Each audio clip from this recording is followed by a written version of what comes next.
2600 টাকার মধ্যে এটা আপনি পেয়ে যাবেন। এটা হচ্ছে NVMe। তারপর আমি চলে যাই পাওয়ার সাপ্লাই।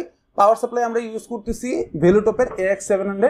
এটা হচ্ছে 700 ওয়াটের এটা পাওয়ার সাপ্লাই, যদিও 80+ ব্রোঞ্জ সার্টিফিকেশন না। এই পাওয়ার সাপ্লাইটার আজকের প্রাইস পড়ে 4200 টাকা।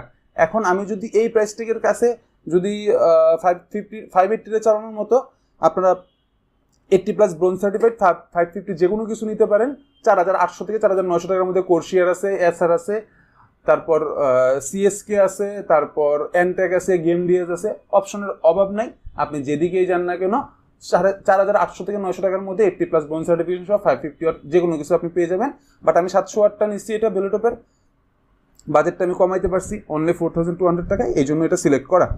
ওকে, এরপর চলে আসি আমি আরেকটা প্রোডাক্টের দিকে। এটা হচ্ছে জিংসা ব্র্যান্ডের গ্রাফিক্স কার্ড RX580। এই গ্রাফিক্স কার্ডটা একবারে ব্র্যান্ড নিউ অবস্থায় থাকে। তো আর জিংসা ব্র্যান্ড নিয়ে আমরা লাস্ট কয়েকদিন ধরে বেশ ভালো